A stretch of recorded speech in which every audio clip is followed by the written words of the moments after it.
여러분 안녕하십니까. 뉴스와이드 시작하겠습니다. 윤석열 전 대통령 체포가 또 무산됐습니다. 특검팀은 물리력을 행사했다고 밝혔습니다. 그러니까 강제로 끌어내려고 했다는 뜻입니다. 하지만 그 과정에서 부상 우려가 있어서 중단했다고 설명했습니다. 1차 때는 수의도 입지 않은 채 누워서 저항했다고 했죠. 이번에는 물리력이 동원됐음에도 실패한 걸 보면 윤 전 대통령의 저항이 더 심했던 걸로 추측됩니다. 오늘 오전 구치소에서 대체 어떤 일이 벌어졌을까요? 배우자인 김건희 여사에 대해서는 조사 한 번 만에 구속영장이 전격적으로 청구됐습니다. 구속이 된다면 특검은 신병을 확보한 상태에서 조사를 할 수 있게 됩니다. 하지만 김 여사도 윤 전 대통령처럼 조사에 응하지 않는다면 수사는 어떻게 되는 걸까요? 특검 소식 자세하게 짚어보겠습니다.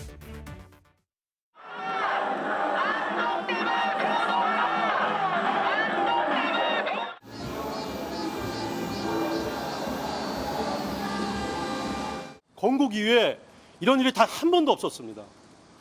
어떻게 구속된 피의자를 체포영장을 발부받아서 팔다리를 잡고 다리를 들어서 끌어내려고 하는 이 시도 자체가 우리나라 역사상 처음입니다.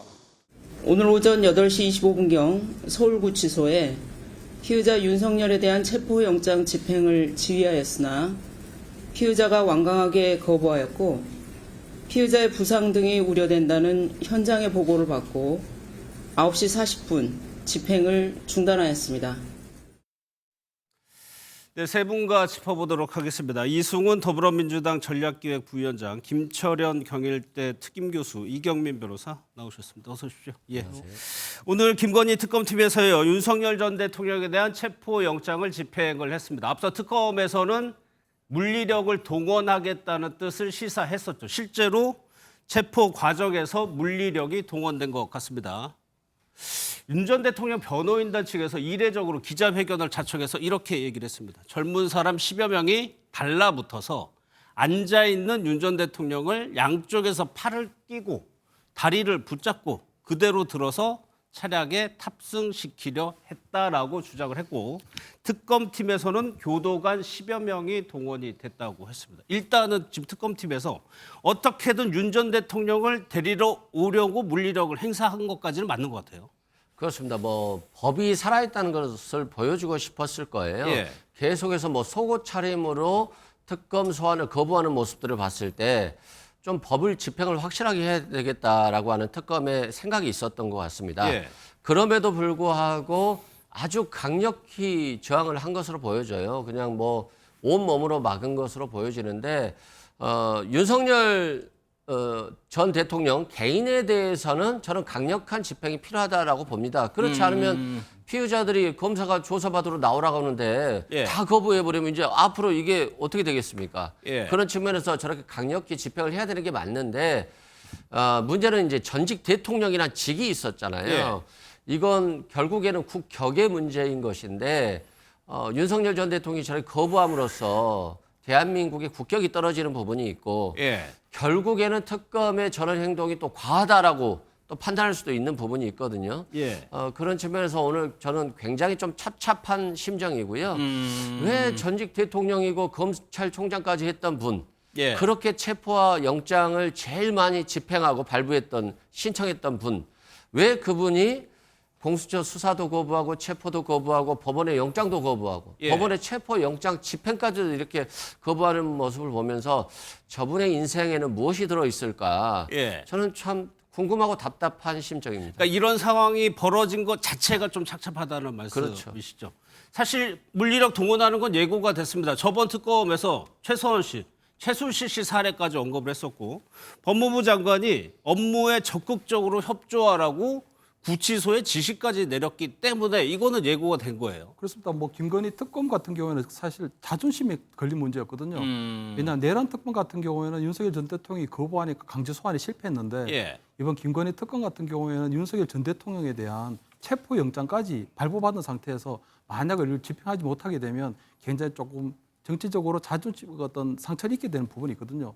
특히 지난 아마 1차 집행 때는 보면 조금 허를 찔린 부분이 있어요. 왜냐하면 특검이? 그렇습니다. 왜냐하면 예. 전직 대통령이기 때문에 체포영장이 발부되면 당연히 어떤 반발은 있지만 응할 줄 알았는데 저렇게 약간 속옷바람으로 거의 버티게 될 줄은 전혀 상상을 못했던 부분이 있거든요. 예. 그렇기 때문에 아마 이번 그 김건희 특검은 두 번째 집행 어떤 형태로든지 우리 자존심을 회복하기 위해서라도 반드시 집행하겠다 하는 부분이 있었는데 저는 윤석열 전 대통령 입장을 좀 생각해야 된다고 보이거든요. 왜냐하면 윤석열 전 대통령이 여기는 이 김건희 특검은 정말 죽어도 가기가 싫은 상태예요. 왜냐하면 내란 특검 같은 경우는 본인이 어떤 죄와 관련된 내란 혐의에 대한 부분만 설명하면 되는데 예. 김건희 특검에 가서 해야 될 일은 자신의 배우자인 김건희 여사가 어떤 잘못을 저질렀는지 예. 그 범죄 혐의에 대해서 소명하라는 부분이 되기 때문에 예. 결국 가서 자기 아내에 대한 범죄 사실을 설명해야 되는 부분이 있는 거잖아요. 예. 그렇기 때문에 저는 아마 윤석열 전 대통령 입장에서 볼 때는 본인이 지하비로서 도저히 내가 갈 수가 없다. 예. 내가 온갖 수단을 쓰더라도 나는 필사적으로 가지 않겠다는 그런 부분이 있는 것 같고요.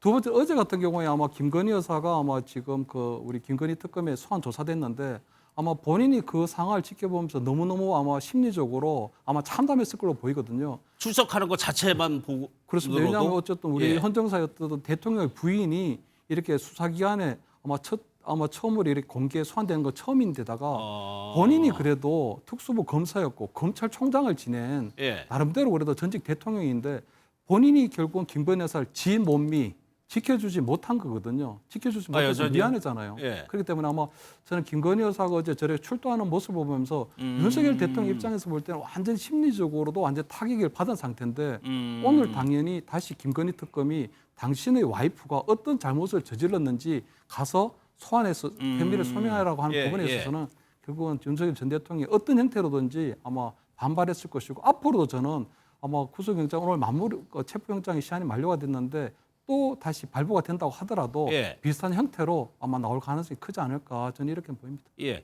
이게 뭐 실제로요 구치소를 뭐 저희 같은 사람이 전혀 접촉할 기회가 없지만 그래도 이 변호사님은 간접적으로라도 경험이 있으실 텐데 이런 상황을 전에 얘기라도 들어보신 적이 있어요? 피의자 구인 이런 거를? 뭐 저는 이제 변호사 생활에서 단 한 번도 들어본 적이 없고 예, 사실은 이제 이렇게 이제 영장이 발부가 되고 나서의 그런 조사도 결국은 이제 본인의 방어권 행사이기 때문에 당사자가 방어권을 포기를 할 이유가 없기 때문에 사실은 이제 거의 대부분이 다 출석을 한다라고 보시면 될 것 같고요. 예, 그리고 혹시나 뭐 출정을 거부한다고 하더라도 이렇게 이제 강제 구인에 들어가서 뭔가 물리력을 행사를 할 수 있다라는 그런 이제 뭐 암시를 주는 발언을 했다라면 그러면은 더더욱 이제 피의자 입장에서는 내가 이렇게 버텨도 이렇게 강제 구인될 수밖에 없구나 그런 심리적 압박감을 받을 수밖에 없어가지고 예. 그렇다라면 조사에 응할 수밖에 없는 그러니까 강제 구인을 돼서라도 이제 그 조사실에 갈 수밖에 없는 그런 상황이 됐을 것으로 추정이 돼서 그래서 이 상황은 조금 어떻게 보면 좀 이례적이고 앞으로도 사실 발생을 할 수 있을까도 의문이 들고 그렇기 때문에 이게 피의자들 그러니까 일반인 피의자들한테 이제 보이는 그런 모습들이 이게 과연 우리 일반 국민들도 법을 과연 이렇게 뭐 무시를 해도 되는 게 아니야? 이렇게까지도 예. 생각이 될 정도의 그런 행동으로 보여가지고 좀 부적절한 모습이 아닌가. 그러니까 검찰이 체포영장을 들고 와도 집행을 해도 버티면 안 나갈 수 있겠구나라고 피의자들은 생각할 수도 있다는 얘기예요. 그런데 이승훈 선생님 이때요. 속옷 여부까지 얘기를 하면서 특검이 그 저항하던 모습을 아주 자세하게 설명을 했는데 오늘은 최소한의 물리력만 동원했다. 요 정도 수준에서 더 이상 윤 전 대통령이 어떻게 저항하거나 이런 모습을 특검에서 구체적으로 얘기를 하지 않았단 말이에요. 좀 이때 좀 뭐 여론을 좀 의식했을까요? 그럴 것 같습니다. 그러니까 속옷이라는 얘기를 썼잖아요. 그걸 통해서 윤석열 전 대통령의 정말 격이 확 떨어졌거든요. 예. 어떻게 저런 방식으로 수사를 거부하지? 그리고 또 특검 입장에서도 좀 황당했을 거예요. 얼마나 황당했겠습니까? 전직 대통령이라는 분이 속옷 입고 거부한다는 측면에서. 그래서 이것에 대해서 좀 화가 나기도 해서 좀 적극적으로 발언을 했을 것 같은데 예. 오늘 같은 경우는 그런 상황이 발생하지 않기 위해서 여러 명을 동원하면 아무래도 더 쉽게 집행할 수도 있고 윤석열 전 대통령에게 어떤 피해가 돌아가지 않을 수도 있겠다 판단했을 것 같아요. 그런데 생각보다 너무 세게 아주 그냥 온몸으로 막아버리니까 예. 이거 하다 보니까 이거 전직 대통령의 어떤 팔이라도 부러지면 어떠지? 다리라도 다치면 어떠지? 이런 압박감을 받은 것 같아요. 그래서 이제 중단할 수밖에 없었던 것 같은데 예. 뭐 윤석열 전 대통령 입장에서야 뭐 성공은 했습니다만 법이 특검을 만들고 이걸 역사의 진실을 밝히는 거잖아요. 예. 그런데 그것들이 무산되는 저런 모습들을 보면서 국민들도 참담하고 앞으로 저런 분이 대통령이 됐었을까 그런 아쉬움이 있어요. 예. 그리고 나서 이제 강제 집행이 이제 구인이 실패합니다. 그 이후의 상황에 대해서도 윤 전 대통령 측은 통증이 있어가지고 의무실을 갔다는 겁니다. 하지만 특검에서는 부상 우려 때문에 중단했다고 얘기를 했거든요. 그 내용 한번 들어보도록 하겠습니다. 앉아있는 대통령을 양쪽에서 팔을 끼고 다리를 붙잡고 그대로 들어서 차량으로 탑승시키려고 했습니다. 그 과정에서 의자가 뒤로 확 빼졌고 대통령이 바닥에 떨어지는 그런 사태까지 발생을 했습니다. 그러면서 허리를 의자 다리에 부딪히기도 하셨고 또 팔을 너무나 세게 잡아당겨가지고 팔이 빠질 것 같다고 좀 제발 좀 놔달라고 부탁을 해서 겨우 강제력을 에서 조금씩 벗어났습니다. 팔에 염자라든지 이런 것들이 뭐 계속 통증을 좀 호소하셔가지고 11시쯤에 의무실로 진료를 받으러 들어가셨습니다. 원래부터 진료를 계속 받아왔던 서울대 병원에 외래 진료를 신청을 했는데 구치소 측 의무과에서는 가까운 인근 병원에서만 진료를 받을 수 있다고 이렇게 얘기를 해서 현재 그 병원 외래 진료를 좀 협조 중에 있습니다. 윤 전 대통령 측은 부상을 당했다는 주장인 거고 특검팀에서는 우려가 있어서 중단을 했다. 그러니까 부상까지는 아니다라는 취지의 설명을 했는데 김 교수님 먼저 이 부분 짚어볼게요. 이번에는 유독 대리인단에서 아주 자세하게 설명을 합니다. 어떤 상황이었는지 윤 전 대통령이 무슨 말을 했는지까지도 설명하는 배경이나 이유가 있겠죠. 그만큼 아마 지난번에 보면 특검에서 어쨌든 난닝구 바람으로 소급 바람으로 일단 그 체포영장을 거부했다는 부분들이 나오고 난 다음에 예. 사실은 이제 보면 그 윤석열 전 대통령 입장에서 볼 때는 어쨌든 본인이 이 완강하게 거부해야 된다 하는 부분을 보이고 있는 것 같거든요. 그렇기 때문에 아마 지금 대변인 아마 변호인단에서 굉장히 구체적으로 한 부분에 있어서 저는 아마 윤석열 전 대통령에 대한 동정 여론이 좀 만들어지고 있는 부분이 있지 않느냐. 특히 아마 교도관의 어떤 저런 체포영장 집행하는 과정에 있어서는 상당히 불법성이 있는데도 불구하고 교도관 10여 명이 어쨌든 전직 대통령의 팔다리를 붙잡고 어깨를 붙잡고 하는 그런 여러 가지 물리력을 사용하는 과정들이 아마 저렇게 소상하게 비춰지게 되면 아무래도 윤석열 전 대통령을 지지하는 어떤 국민들 입장에서 볼 때는 그래도 전직 대통령이 저렇게 가지 않겠다고 하면 다른 방법의 어떤 조사 방식을 튀어야 되지 전직 대통령의 팔을 붙잡고 어깨를 붙들고 하는 그런 것들이 과연 맞느냐 하는 이런 나름대로의 동정 여론이 조금 기댈 수 있는 부분이 있다고 보이거든요. 그렇기 때문에 아마 변호인단에서 굉장히 구체적으로 윤석열 대통령이 이렇게 아주 처참하게 당하고 있다는 부분들을 아마 이렇게 얘기를 하고 있는 것 같고요. 여기에 대해서 아마 특검 같은 경우는 지난번에 벌써 아마 대한민국 국격과도 해당한다고 하지만 난닝구 바람으로 했다는 그런 부분들을 굉장히 디테일하게 발표하면서 사실 여론의 역풍이 조금 부는 부분이 있거든요. 굳이 특검에서 그렇게까지 상세하게 국민들이 알릴 필요가 있었느냐. 그런 것들이 오히려 대한민국 국격을 떨어뜨리는 거다. 그러니까 대통령이 그렇게 반항하는 부분들은 그냥 전직 대통령의 품에 관련된 부분이지만 그것을 특검에서 발표함으로써 그것이 기사화되고 오히려 대한민국의 품격을 떨어뜨렸다 하는 역풍이 있었기 때문에 아마 이번에 특검에서는 그 발표 내용을 뺀 게 아닌가 이렇게 보입니다. 그러면 이경민 변호사님 지금 대리인단에서는 외부 진료, 외부 병원을 보내달라고 좀 요청하는 것 같아요. 실질적으로 계속 고통으로 호소하면 외부 진료가 가능한 겁니까?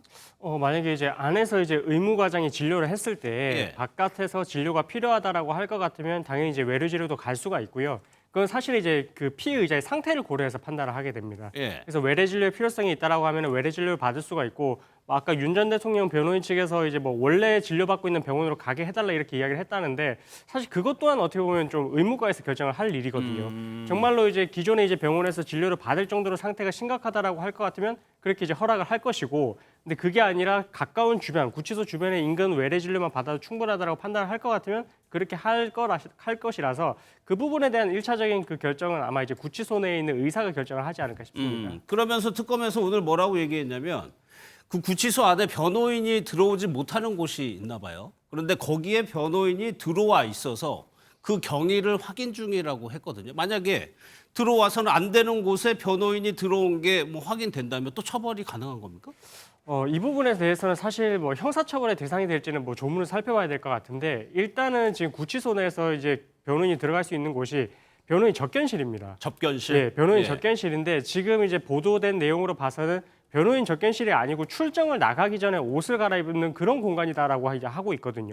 그래서 그쪽 공간까지 변호인이 들어가게 된 부분에 대해서는 구치소 측에서 허가가 있어서 들어간 것인지 아마 근데 이제 그런 부분이 없이는 사실은 또 변호인 입장에서 또 출입은 또 불가능했을 것으로도 보여지는 부분이라서 그 사실관계는 사실 조금 더 살펴봐야 될 것 같긴 합니다. 그래서 예. 어쨌든 이제 그런 부분이 없었는데도 불구하고 변호인이 만약에 무리하게 들어갔다라고 할 것 같으면 그 부분에 있어서는 뭐 이제 해당 조문에 따라서 이제 뭐 징계를 한다든지 그런 부분이 있을 수 있을 것 같고요. 어쨌든 이 안에서 있었던 그 물리력을 행사했던 부분이라든지 이런 부분들에 대해서는 결국은 이제 1차 그 집행했을 때도 이제 바디캠이 있었어 가지고 예. 아마 2차 집행 때도 똑같이 이제 그렇게 착용을 하고 이제 그 모든 사항들이 찍혀 있을 것 같긴 하거든요. 예. 그런 부분들을 통해 가지고 나중에 이제 어떻게 될지는 좀 지켜봐야 될 것 같습니다. 예. 그 윤 전 대통령이 구체적인 저항 모습에 대해서는 언급을 하지 않았지만 특검이 변호인단의 행동을 지금 문제 삼고 있는 겁니다. 그러면 그 이후의 문제입니다. 윤 전 대통령 측에서는 법적 조치를 하겠다고 했습니다. 여기에 대해서도 특검은 반박을 했고요. 일단 대리인단의 얘기 한번 들어보겠습니다. 근데 대통령께서 미리 진술을 하지 않으시겠다고 거부를 하시겠다는 사전에 통보를 했습니다. 그럼에도 불구하고 오늘 오전에 물리적 강제력을 행사해서 강제 인치하고자 하는 것은 그 자체가 진술을 강요하는 것과 다름이 없고 또 형사적으로도 강요죄에 또 그 자체로 가혹행위입니다. 추후에 관련자들과 관련돼서 직권남용, 불법 체포 감금죄와 관련해서 고발을 할 거고요. 집행에 참여한 특검부부터 시작해서 전부 다 마찬가지로 고발을 할 생각입니다. 범죄 혐의는 법리 검토를 통해서 구체적으로 적시를 하겠습니다. 특검팀에서는 적법한 집행이었다고 아주 강조를 하고 있어요. 그러면 이 경우에 저 주장 한번 따져볼게요. 윤 전 대통령 나 진술 안 할 거다. 가봤자. 그럼에도 불구하고 데려가려고 하는 거는 강요죄라고 주장을 했어요. 이게 성립되는 겁니까? 근데 이제 체포영장이 발부가 됐다는 것 자체가 이제 출석을 불응을 했기 때문에 이제 법원에서 이제 적법하게 발부된 영장이고요. 예. 그럼 그거는 이제 영장의 힘에 의해서 강제로 구인을 할 수 있거든요. 그 연장선상에서 생각을 한다면 지금 특검에서는 이 우리가 이제 적법한 절차였다. 이 영장의 효력에 기한 적법한 절차인 것이지 우리가 소위 강요죄에서 말하는 뭐 폭행 또는 협박으로 의무 없는 일을 하게 하거나 뭐 권리 행사를 방해하거나 이러려고 한다면 그 행동이 있을 뿐만 아니라 그런 고의도 있어야 되거든요. 예. 강요의 고의도 있어야 되는데 근데 특검에서 이렇게 지휘를 해서 교도관이 집행을 하려고 했던 것은 그냥 어떻게 보면 이제 수사 절차상에서 이제 그런 뭐 적법한 절차를 통해서 이제 어쨌든 조사를 하려고 하는 그런 취지였던 거지. 예. 이게 강요의 고의를 했다라는 행동으로 보여지기는 어려워가지고 강요죄로 처벌은 사실 좀 어렵지 않을까 좀 이렇게 예. 좀 추측이 되는. 그러니까 저 주장은 다음을 생각해가지고 좀 압박하는 형태였거든요. 특검이 이번에 한번 기회 잡았다. 그 윤석열 전 대통령 변호인 측에서 뭐 네. 하나 잡았다라고 생각을 한 것 같아요. 이걸 여론으로 좀 활용해서 정치적으로 자기 지지자들을 좀 모으고요. 두 번째는 더 이상 나를 부르지 마라. 나를 부르면 특검 너희들도 다 고소하겠다라고 네. 하는 거예요. 근데 불법 체포가 되겠습니까? 법원이 발부한 영장에 의해서 체포하는데 불법 체포면 예. 앞으로 교도소에서 안 나가겠다라고 하면 체포할 수 없는 게 되는 거잖아요. 그러니까 체포영장이라는 거 자체가 체포하라고 그렇죠. 주어지는 거잖아요. 마약 사범 같은 경우는 체포할 때 굉장히 위험하기 때문에 예. 폭력이 행사되기도 해요. 그리고 99.9%의 국민들은 체포를 거부하면요 그냥 질질 끌려갑니다. 그런데 이 부분은 질질 끌려가지 못해서 자신이 아팠다라고 특검을 고소한다라고 한다면 예. 그럼 공권력이 무너지는 거거든요. 그리고 어떻게 특검이 체포하는 게 직권남용이고 가혹행위면 그러면 이제 범죄자들 어떻게 잡습니까? 그럼에도 불구하고 지금 윤석열 전 대통령 측 변호인은 이런 정치적인 주장을 통해서 더 이상 나를 부르지 마라. 윤석열 전 대통령 부르지 마라는 것과 이걸 정치적으로 활용해서 자기의 지지자들에게 좀 메시지를 보내는 것이다라고 생각됩니다. 근데 실제로 김 교수님 교도관 입장에서는 이게 집행 자체를 교도관들이 하기 때문에 법무부 장관도 협조하라고 얘기를 했음에도 불구하고 저렇게 고소 고발하겠다라고 얘기를 하면 그 중간에 껴있는 구치소나 교도관 입장에서 좀 당혹스러울 것 그래서 같기도 아마 제가 볼 때 오늘 교도관들도 정말 하기 싫었을 걸로 보이거든요. 예. 일단은 윤석열 전 대통령이 어쨌든 전직 대통령 신분인데다가 아마 지금 체포영장 어느 정도 집행이 가능하다고 하지만 계속적으로 아마 법률인단에서 얘기하는 부분이 보면 교도관들이 직접적으로 아마 그 어떤 그 구속돼 있는 그 피의자에 대한 어떤 물리력을 강제하고 있는 부분에 있어서 상당히 법적인 부담을 느끼고 있는 부분들이 있는 걸로 보이거든요. 예.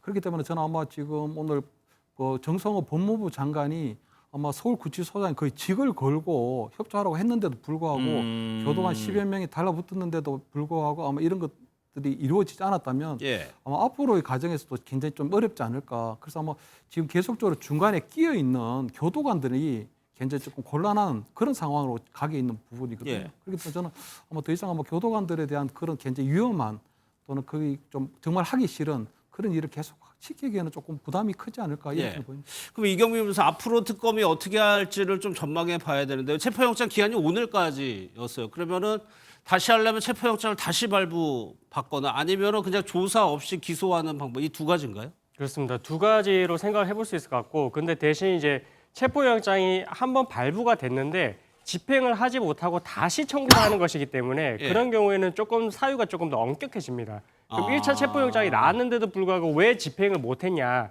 그럼 그 부분에 대해서 소명을 해야 되는데 사실 어떻게 보면 이거는 윤 전 대통령이 이렇게 이제 강하게 거부를 했다라는 부분이 어느 정도 드러나기 때문에 뭐 재차 뭐 체포영장을 청구를 하면은 뭐 발부될 가능성이 조금 더 크지 않나 이렇게 생각이 되는데, 근데 사실은 이제 이렇게 발부가 된다 하더라도 또 이렇게 이제 완강하게 거부를 하면 또 집행이 무산될 가능성이 커 보이긴 하거든요. 그래서 사실은 뭐 이 부분이 만약에 실익이 없다라고 생각이 될 것 같으면 결국은 이제 어쩔 수 없이 조사 없이 뭐 기소를 하는 방법도 생각을 해보긴 할 테지만, 그래도 아직까지는 김건희 특검에 이제 어쨌든 지금 시한이 조금 남아 있는 상태라서 아마 이제 특검팀에서도 조금 이제 시간을 좀 두고 계속해서 이제 뭐 체포영장을 청구를 해서 다시 한번 집행을 할지 아니면은 뭐 나중에 가서 증거를 더 쌓은 후에 그냥 조사 없이 기소를 할지 이걸 아마 결정을 하게 될 것 같습니다. 하나만 더 여쭤볼게요. 내란 특검에서는 오늘 뭐라고 얘기했냐면 법원에 재판에도 지금 불출석하고 있잖아요.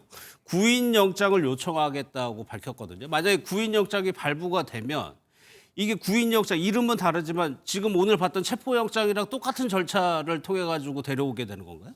그렇습니다. 이제 구인영장의 효력에 기해서도 이제 강제로 인치를 해오는 그런 개념인데, 사실 이렇게 이제 지금 그동안에 이제 불출석을 하겠다라고 했을 때 건강상의 사유를 한번 살펴봐라. 그다음에 구인영장 발부를 요청해서 이제 구인영장을 발부를 한다. 근데 그럼에도 불구하고 강제 구인에 응하지 않거나 본인이 이제 출석을 하지 않겠다라는 그런 의견을 피력을 하게 되면 그때는 이제 골석 재판으로 가게 됩니다. 이전에 이제 박근혜 전 대통령 같은 경우에도 구속 기간이 갱신되고 했을 때 그 후에는 더 이상 이제 출석을 하지 않겠다라고 했을 때도 이제 강제 구인을 시도를 하려다가 이제 안 했거든요. 그래서 이후에는 이제 골석 재판으로 넘어갔는데, 아마 그런 절차로 가기까지는 이제 뭐 강제 구인을 통해서 이제 그렇게 뭐 영장 발부를 통해서 이렇게 끌어올려는 그런 시도 자체는 있어야 돼가지고 그래서 그 절차가 지금 중간에 진행되고 있고, 그럼에도 불구하고 윤 전 대통령이 계속 가지 않겠다, 강제 구인에도 응하지 않겠다 이렇게 나온다면 그때는 이제 출석 없이 재판이 계속 진행이 될 수가 있습니다. 알겠습니다. 그러면 윤 전 대통령 측이죠. 이제 서정욱 변호사 연결해서 좀 더 자세한 얘기를 좀 들어보도록 하겠습니다. 변호사님 나와 계시죠? 예, 안녕하세요. 예, 오늘 그 대리인단이 기자회견에서 뭐 얘기는 하긴 했습니다만 이 체포영장 집행 과정에서 윤 전 대통령이 부상을 당했다는 건가요? 저는 이게 명백한 인권 침해라 보는데요. 예를 들어 이제 그 교도소도 규정이 있습니다. 뭐 자해를 하거나 서로 재소자들끼리 싸움을 하거나 이런 특별한 규정이 있을 때 강제로 인치할 수가 있는데 이번에 그 10명이나 와서 의자 초록이 들어올리다가 저항하는 과정에 땅에 떨어져서 지금 허리, 그다음에 그 팔다리로 지금 교도소 그 병원에 입원한 상태입니다. 교도소 이건 명백한 인권 병원에? 침해입니다. 예, 교도소 의료 시설에 입원한 상태입니다. 아, 입원한 상태예요? 예. 그러면 외래 진료라는 거는 그 구치소 말고 밖에 있는 병원을 이용해 달라는 겁니까? 아, 이거는 이제 그 외래 진료가 아니고, 외래 진료는 이제 그 당뇨 망막증하고요. 그다음에 그 심장 질환으로 경동맥 협착, 이걸로 이제 그 서울대병원에서 원래 계속 치료를 받고 있었습니다. 이 부분은 이제 그 외래 진료를 좀 해달라고 하니까 안 된다. 서울구치소 그 지역만 가능하다. 이렇게 지금 거부하고 있는 거죠. 그럼 당시 상황 관련해서 뭐 오늘 뭐 대리인단이 얘기한 거 말고 추가적으로 더 들은 얘기도 있으세요? 지금 제가 이제 그 변호인단하고 통화를 좀 했고요. 실제 그 상당히 그 변호인단도 격앙돼 있습니다. 지금 대통령의 연세가 65세입니다. 어떻게 이런 식으로 과거에 뭐 보쌈하듯이 강제로 10명이 달라들어서 팔다리를 너무 당기니까 팔이 빠질 정도로 이런 이제 인권 침해가 있었습니다. 아마 이제 그 민형사 법적 대응을 하겠다 이렇게 이야기를 들었습니다. 그러면 그 법적 대응이라는 건 누구를 상대로 하겠다는 얘기인가요? 결국 이제 그 특검 10명이 왔지 않습니까? 예. 특검하고요. 그리고 이제 그 정성호 법무부 장관이 도서관들 보고 협조해 주라 이렇게 지시를 했습니다. 예.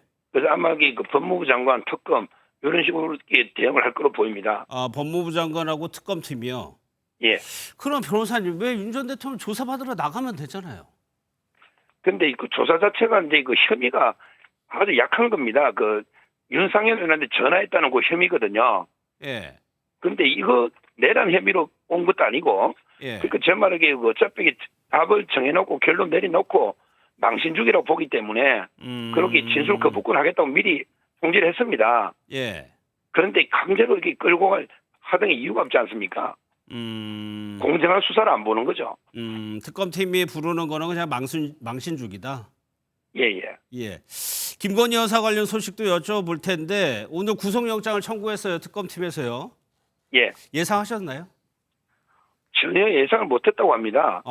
왜냐하면 이게 그 수사가 실제 그 중요 부분 수사는 아직 하지도 못했지 않습니까? 예. 뭐 삼부 토건이나 집사 게이트 이런 것도 안 했거든요. 어제 그 일부만 수사를 했으면 다 수사를 하고 나서 판단해서 할 걸로 생각했는데 예. 갑자기 그 일부 수사하고 영장을 청구하니까 상당히 이쪽도 제가 변호인 한 분하고 통화를 했는데 개강이 돼 예. 있는 상태입니다. 아, 거기도 경황돼 있어요? 예. 그러면 어제 조사는 어디까지 했다는 겁니까? 어제 조사는 이제 뭐 실제 도이치 모터스나 예. 그다음에 명태균 씨, 그다음에 근진 이 정도가 이게 조사가 됐거든요. 예. 근데 아직 추가 조사가 남아 있어서 한 두세 번 더 이게 부를 수 있겠다 이렇게 생각을 하고 있었는데 갑자기 구속을 먼저 하고 나머지를 조사하겠다. 예. 이러니까 상당히 당황스러운 상황입니다. 그러면 지금 변호인단 김건희 여사 변호인단에서는 어쨌거나 이제 영장 심사는 열릴 테고요. 어떻게 좀 준비를 하고 있나요? 지금 이제 그 직접적인 증거가 없다는 거죠. 예. 예를 들어 이제 근진 법사도 말뿐이지 김건희 여사가 직접 받았다는 직접 증거가 없지 않습니까? 예. 이 부분하고 그다음에 명태균 씨 게이트도 이제 그 여론조사는 많이 그 옛날에 이준석 대표나 김종인 위원장도 많이 갖다 줬다는 거예요. 뭐 저희가 요구한 것도 아니고 솔직히 뭐 조작 여론조사를 받아가지고 굳이 할 이유가 없는데 이걸 뇌물로 엮은 거예요. 81번을. 예. 이것도 법리적으로 다 두고 그다음에 도이치모터스는 정권사 여직원 창구하고 녹취록만 새로 놓은 겁니다. 예. 새로운 증거가 없고 이게 구속 사유가 안 된다는 거죠. 증거가 없다는 점. 그러면은 예. 김 여사에 대해서 구속영장이 청구된 거를 윤 전 대통령도 들었겠죠? 당연히 다 보고 날마다 가니까 보고됩니다. 예. 아, 그러면 그 변호인들하고 그런 거를 이제 보고하고 회의를 할 때 그런 예. 앞으로의 전략 같은 거를 윤 전 대통령이 주도합니까? 아니면 변호인단이 주도합니까? 아마 이제 그 대통령이 평생 검찰 출신이고 법조인이잖아요. 예. 오히려 이제 그 대통령이 아마 모든 방향이나 뭐 응하고 안 응하고 주도하고 있는 걸로 지금 저는 보고 있습니다. 아, 그래요? 그러면은 김 여사 구속영장 소식 듣고 혹시 윤 전 대통령이 어떤 반응을 냈는지도 좀 들으신 게 있어요?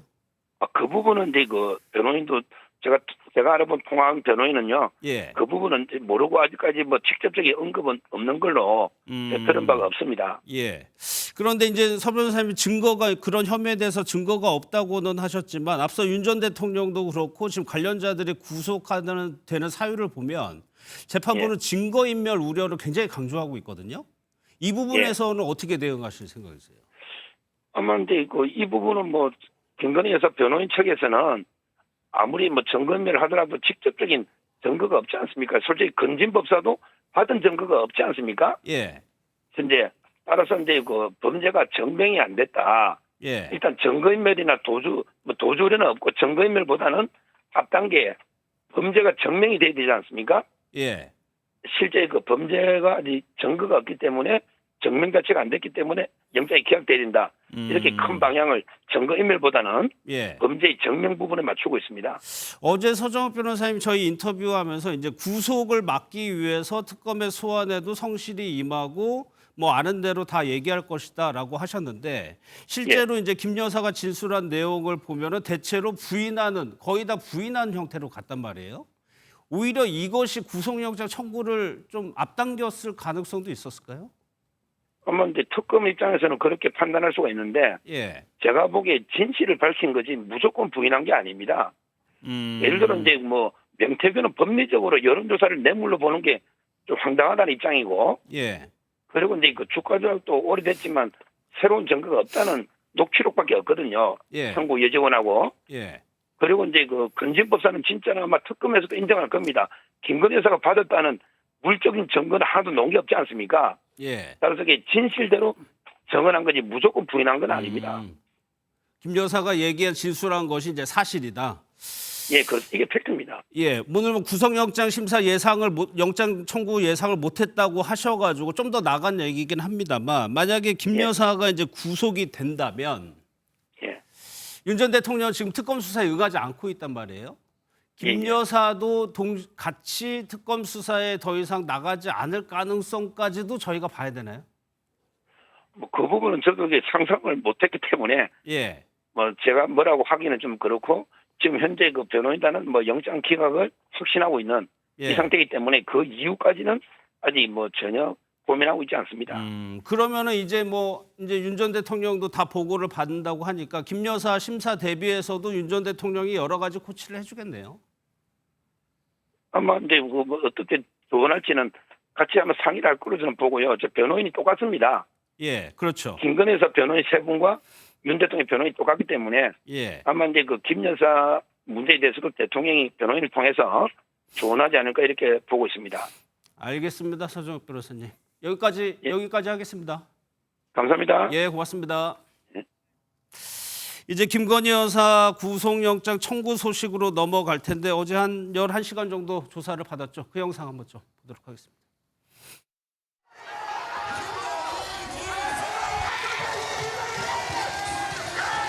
국민 여러분께 저같이 아무것도 아닌 사람이 이렇게 심려를 끼쳐서 진심으로 죄송합니다.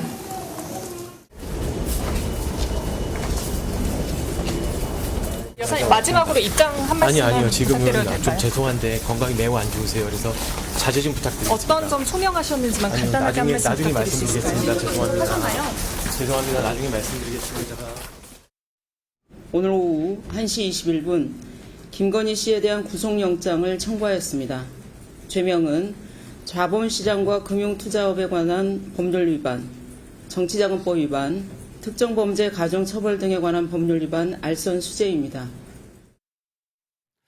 이경민 변호사님, 지금 서정욱 변호사 말로는 김 여사 측에서도 전혀 예상을 못했다고 하고 있어요. 그럼 전격적으로 청구를 한 건데 특검에서 조사 하루 만에 영장을 청구한 이유는 좀 뭐라고?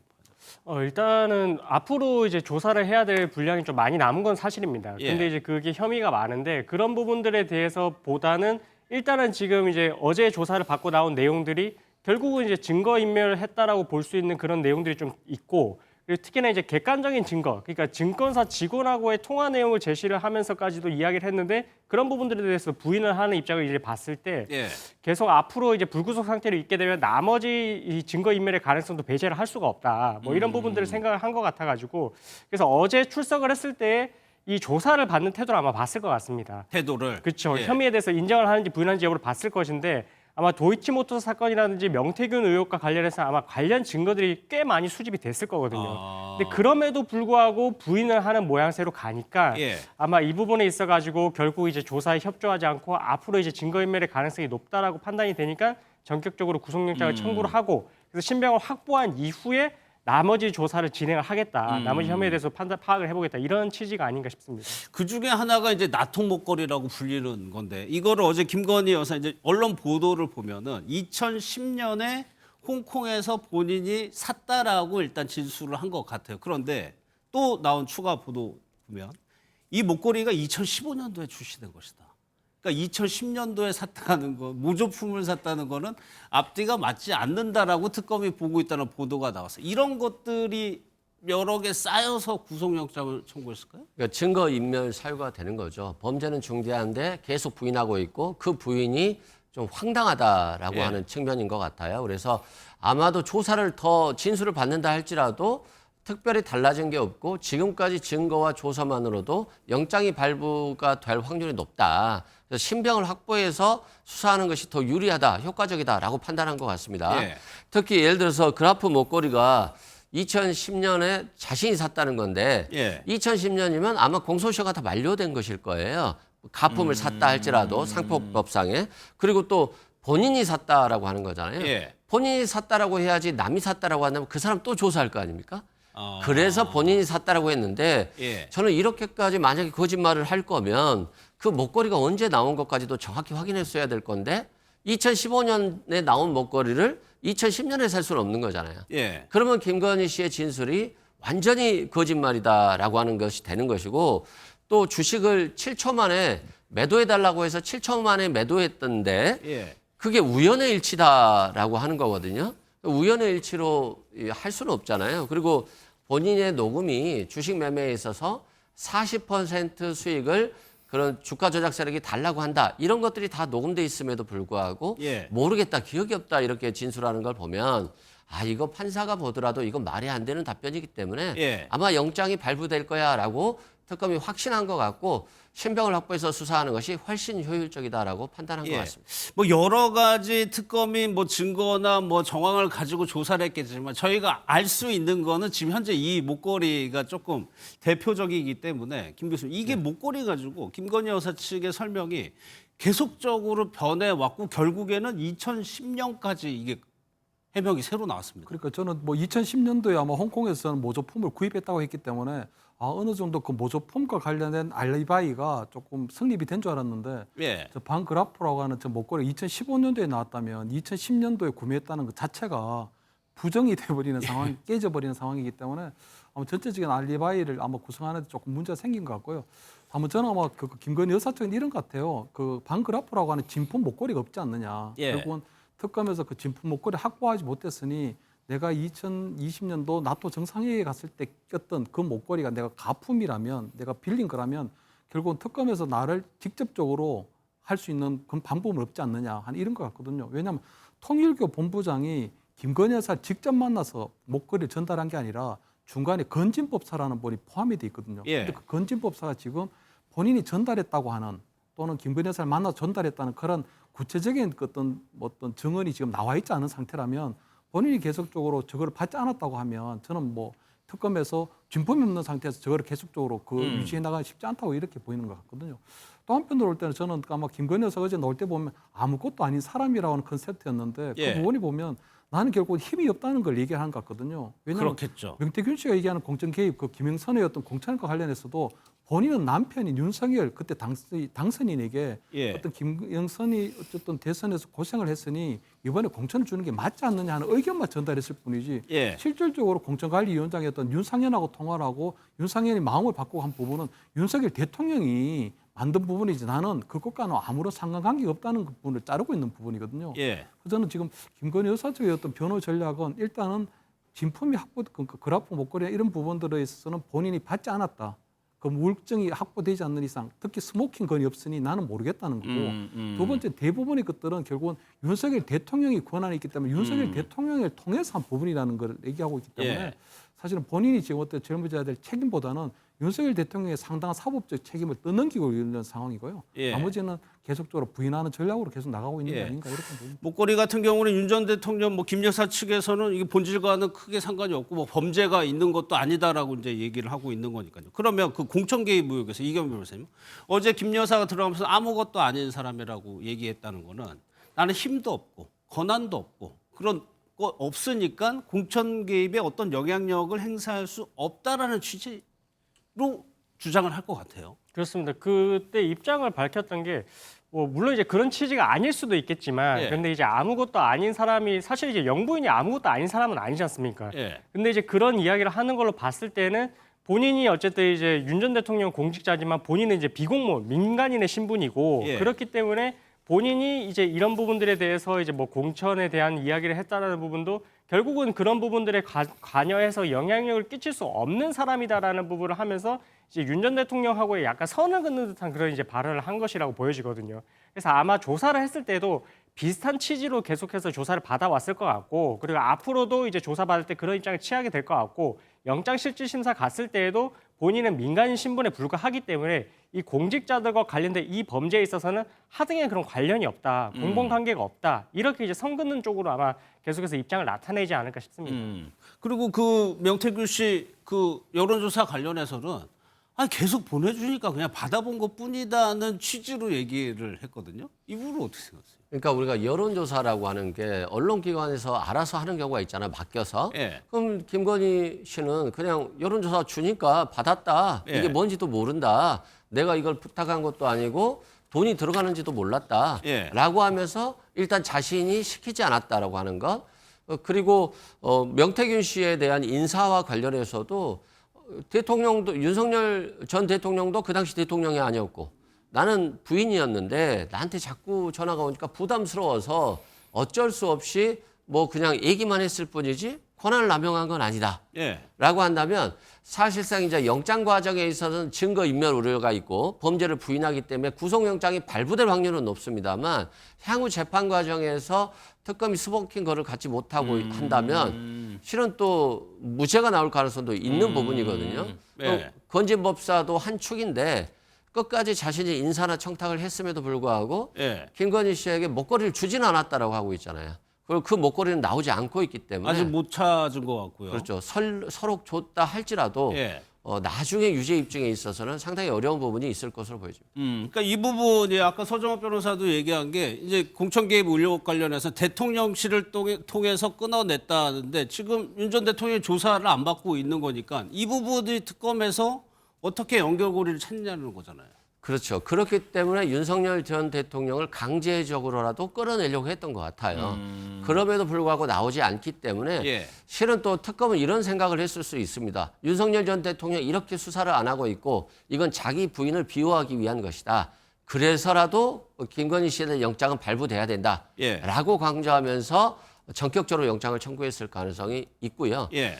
그럼에도 불구하고 윤석열 전 대통령은 김건희 씨도 보호하고 자신의 아내인 그리고 다른 외환죄라든가 한 번 나가면 계속 나가야 될 거 아닙니까? 예. 그러면 외환죄 공범들인 어떤 그 전 국방부 장관이라든가 김용현 등 이런 사람들에게도 메시지를 줘야 되잖아요. 내가 강하게 부인하고 수사를 안 받고 있으니까 너희들도 끝까지 그런 걸 지켜라 예. 라고 하는 메시지일 수도 있어요. 예. 그렇기 때문에 이제 특검은 강하게 수사를 하려고 하지만 사실상 강제 소환은 좀 어렵지 않을까 앞으로 그런 생각은 듭니다. 심사가 일단은 다음 주 초로 지금 전망이 됩니다. 근데 이경민 변호사 이게 우리나라 재판부 사법부에서 부부를 같이 구속시키는 게 일반적이진 않잖아요.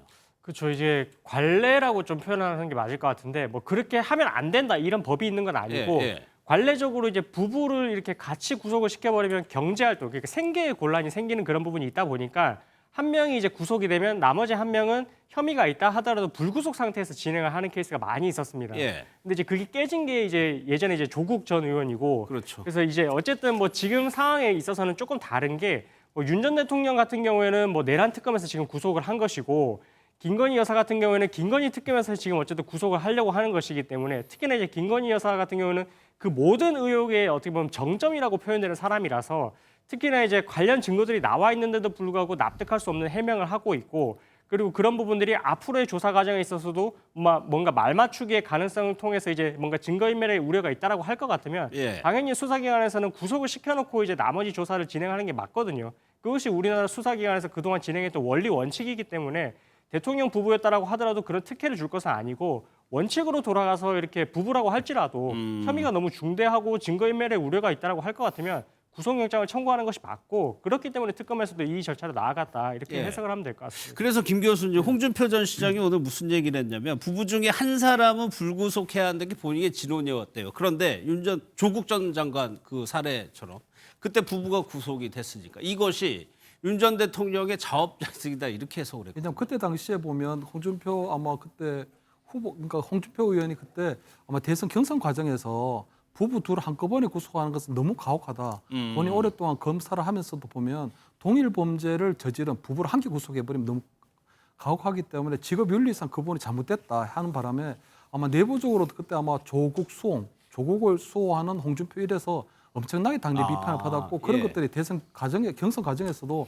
상당히 불이익이 됐던 부분이 있거든요. 그러나 결국은 돌이켜 보면 그리고 홍준표 전 대구시장의 어떤 선견 지명이라고나 할까 어떻게 보면 오랫동안 정치를 해온 사람으로서 지켜야 되는 어떤 금도라고 하는 부분이 좀 맞을 수도 있었던 거죠.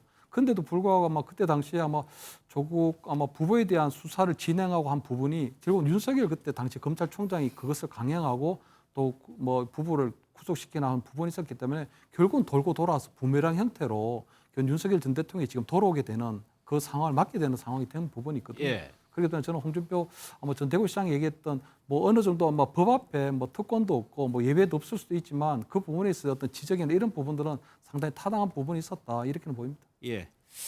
지금 언급된 조국 전 장관에 대한 사면과 복권 얘기가 지금 본격적으로 나오고 있습니다. 문재인 전 대통령이 좀 복권, 사면 복권을 요청했다는 건데 마음의 빚 얘기를 합니다. 어떤 얘기인지 한번 들어보겠습니다. 그 결과와 무관하게 이미 조국 전 장관이 지금까지 겪었던 고초, 그것만으로도 저는 뭐 아주 크게 마음의 빚을 졌다고 생각합니다. 검찰로서는 뭐 범죄의 단서가 있으면 수사를 할 수 있는 것이고요. 예. 그러나 또 시점 같은 걸이나 수사 방식을 보면 너무나 이제 공교로운 부분들이 많아서 사람 그들의 가족들이 겪었던 그 고통이나 이런 부분들은 참 그 마음이 아프죠.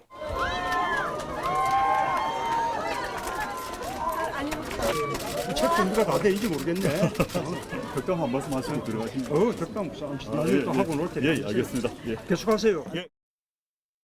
보신 것처럼 공개적으로도 몇 차례에 걸쳐서 조국 전 장관에 대한 애틋한 마음을 문재인 전 대통령이 드러냈습니다. 일단은 이승훈 부장님, 왜 이렇게까지 문재인 전 대통령의 마음의 빚으로 남아있는 그 이유가 뭘까요? 일단 개인적으로 문재인 전 대통령이 조국 전 장관을 엄청 좋아하는 것 같아요. 네. 그런 측면이 있는 것 같고요. 두 번째는 아마 정치를 하지 않으려고 나는 교수하겠다고 하는 사람을 정치로 끌어들인 것. 그것에 대한 좀 잘못이 있는 것 같고 또 예. 총선에 출마를 권유했는데 총선 출마를 거절하니까 법무장관을 해서 검찰 개혁을 좀 해달라. 예. 라고 해서 이제 맡겼는데 법무장관 되자마자 굉장히 어려운 위치에 처했죠.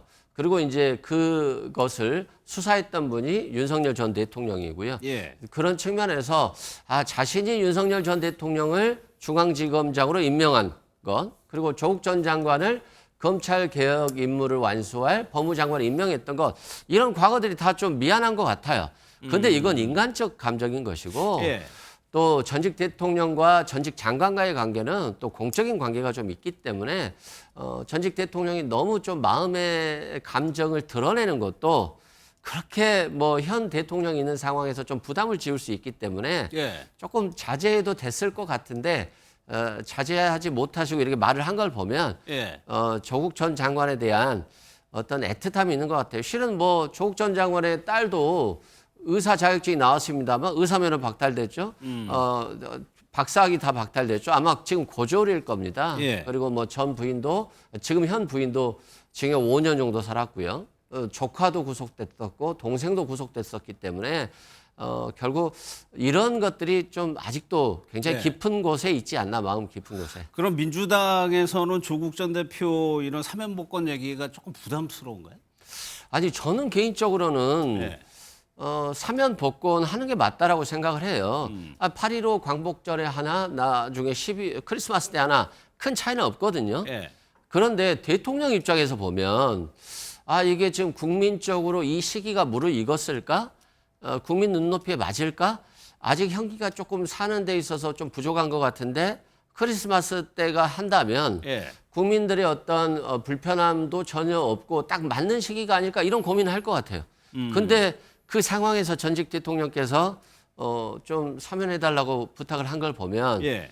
그 부담이 굉장히 커서 오늘 사면된 가능성도 18월 15일 광복절에 사면될 가능성도 굉장히 좀 커 보이는 것 같다. 오늘 시점에서요. 네, 예. 그런 생각은 듭니다. 이게 물론 법무부의 사면심사위원회라는 것이 있습니다. 여기서 명단을 추려가지고 이제 보고를 하게 되는 건데 이런 사면권이 대통령의 고유 권한이기 때문에 법무부에서 실무적인 일을 합니다만 대통령의 의중이 이제 반영된다는 거거든요. 거기에 조국 전 장관이 일단은 들어간 걸로 지금 알려져 있어요. 그러면 이게 대통령실의 의중이 투영된 거 아니냐 이런 해석이거든요. 제가 볼 때는 뭐 그 대통령 의중도 어느 정도 들어가 있고요.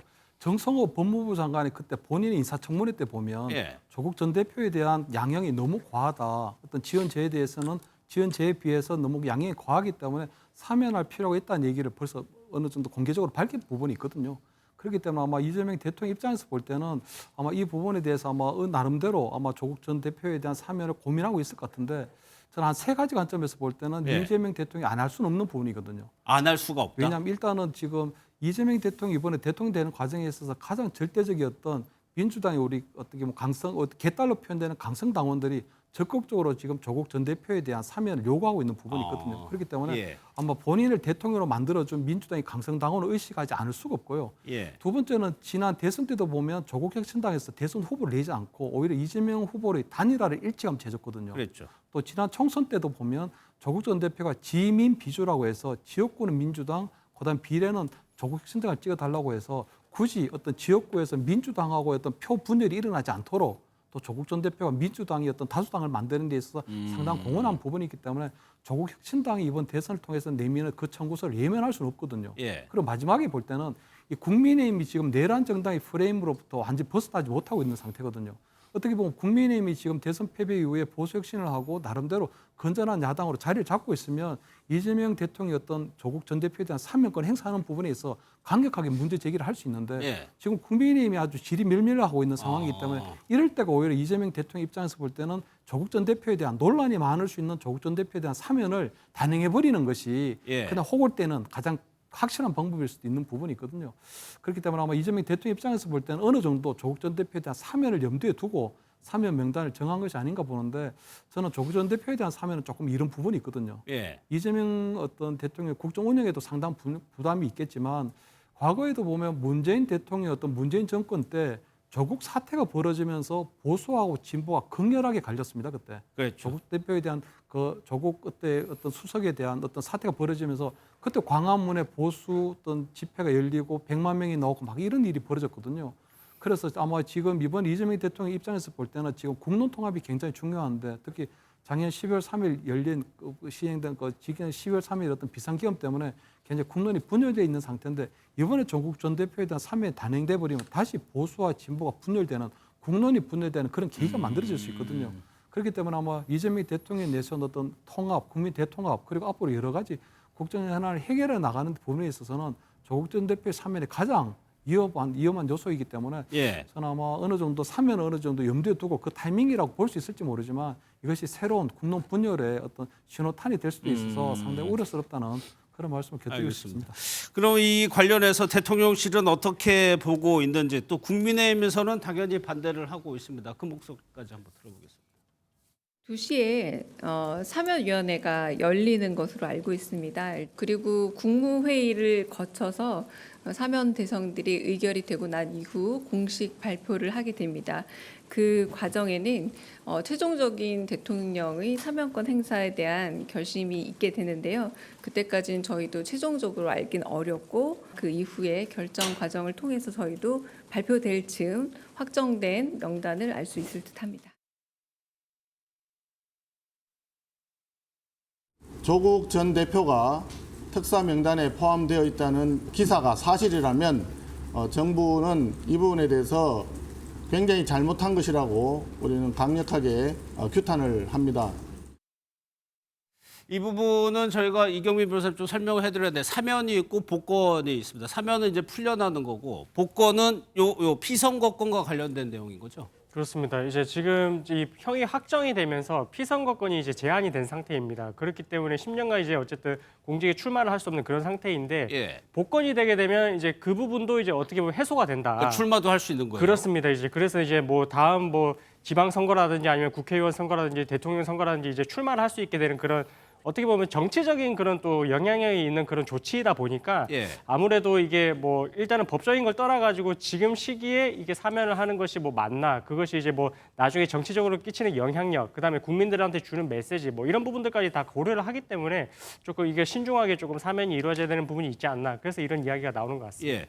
정청래 대표가 그런 얘기를 이제 자주 합니다. 사면 관련해서 대통령이 알아서 어련히 알아서 하실 거니까 대통령의 고유 권한이라는 건데, 그러면 이제 판단은 이재명 대통령이 하게 되는 겁니다. 여러 가지 정치적인 득실을 따져보겠죠. 그렇죠. 예. 이승훈 부회장까지 만약에 조국 전 대표를 사면한다면 가장 큰 실은 뭐라고?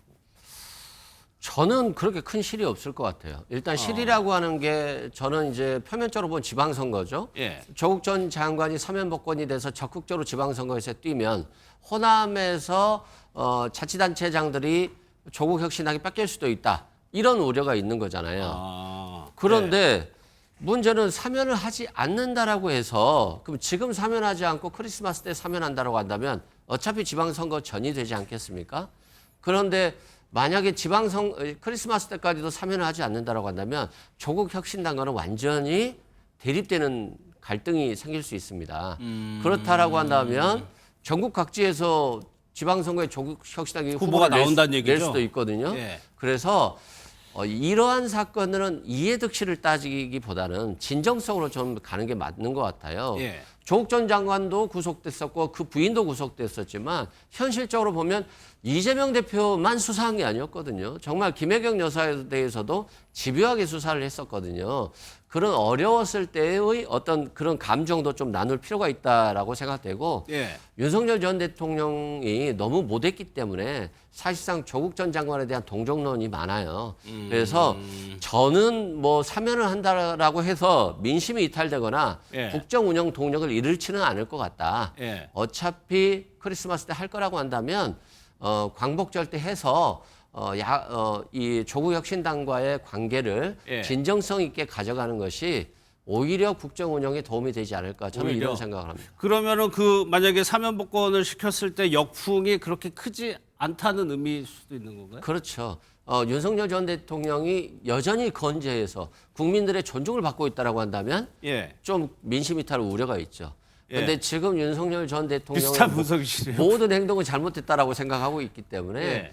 조국 전 장관 사면이 전혀 뭐 민심 이탈에는 영향을 미치지 않을 것 같다 생각합니다. 그런 윤 전 대통령에 의해서 구속되고 수사를 받았으니 이제는 그런 가만한 여론이 있을 수 있다는 말씀이시죠. 알겠습니다. 세 분과는 여기서 마무리하도록 하고요. 저희 조갑재 대표 모시고 국민의힘 얘기부터 좀 살펴보도록 하겠습니다. 좀 했어요. 제가 두 번째 아니 하나만 요거 마지막 찍고 윤석열 대통령 탈당이 아니라 사실상 출당당했습니다. 그럼에도 불구하고 김문수 후보 당선에 도움이 된다면 내가 출당이든 탈당이든 내가 뭐든지 하겠다라고 하셨던데 그런 상태에서 지금 출당 상황이라면 당대표 되시고 나면 윤석열 대통령이 이 땅을 국힘에 다시 입당하고자 한다면 얼마든지 받아주실 겁니까? 입당하시면 당연히 받죠. 윤석열 대통령 하더라도 그분이 계엄을 한 것 아닙니까? 계엄한 거 저는 찬성 안 합니다. 제가 알았으면 반대했고요. 그러나 그분이 계엄을 해서 누가 죽었거나 다쳤거나 그 6시간 만에 계엄이 해제되고 없지 않습니까? 거기에 비하면 더불어민주당은 북한에 돈을 얼마나 갖다 줬습니까? 우리가 나눠지고 우리끼리 총질하면 우리는 절대 이길 수 없다. 우리는 단결하고 저쪽은 분열시키고 공격해야 된다. 그게 제 주장입니다. 네, 조갑재닷컴의 조갑재 대표 나오셨습니다. 어서 오십시오. 예. 저희가 김문수 후보가 전한길 씨가 있는 유튜브에 출연해서 한 얘기를 좀 요약해서 좀 전해드렸습니다. 국민의힘 얘기부터 살펴볼 텐데 현재 전당대회에서 여론조사에서 1위를 달리고 있어요. 김문수 후보가. 방금 보신 것처럼 먼저요. 부정선거 관련해서 본인보다 부정선거에 대해서 더 잘 아는 사람이 없다. 그러면서 사전투표제도 없어야겠다라고 주장을 했습니다. 이 발언 어떻게 들으셨어요? 부정선거 음모론을 한때 믿었죠, 저분이. 예. 그러다가 한 1년 방송하다가 중단했는데 최근에 사전투표제를 폐지하겠다고 하는 거 보니까 아직도 부정선거를 믿고 있는 것 같아요. 그런데 그러면 이제 중대한 모순이 생기는데 지난 5월 3일 그 국민의힘 전당대회에서 후보로 뽑히고 수락연설을 했을 때 사전투표제를 폐지하겠다고 했다고요. 그러다가 선거 기간 중에는 국민의힘이 사전투표 해달라고 호소를 했습니다. 예. 그럼 자기를 속인 거 아닙니까? 그러니까 김문수 후보는 제가 너무나 잘 아는 사람인데 왜 12월 3일 이후에 사람이 이렇게 바뀌었는지 참 저도 궁금합니다. 계엄 이후에요. 계엄을 기준으로. 그러니까 계엄을 기준으로 해가지고 사람이 바뀌어가지고 앞뒤가 말이 맞지 않아요. 근데 요사이 말하는 것 중에서 이재명 총통 독재를 맡겠다고 그러잖아요. 그죠? 이재명 대통령은 아주 공정한 선거를 통해서 뽑힌 정통성이 있는 대통령입니다. 그분을 싫어하든 좋아하든 그분의 정통성, 민주적 정통성을 인정해야 되는 것 아닙니까? 그런데 그분을 보고 총통이라고 하면은 독재라고 하면은 이거는 또 모순이죠. 또 하나 주적이라는 표현도 썼다고 하더라고요. 대한민국 대통령을 주적이라고 하는 사람이 주적입니다. 대한민국 대통령은 국민들이 선택한 적법성과 정당성과 정통성을 가진 사람이에요. 그 사람을 주적이라고 하면은 그 사람이 주적이에요. 한반도에서 주적은 김정은이지. 김정은 노동당 정권은 그건 주적이 맞아요. 그래서 말이 너무 험해요. 그러고 이게 스스로 논리 모순에 빠져버리거든요. 그래서 저는 참 이게 비극적으로 봅니다. 지금 일어나고 있는 이 상황이.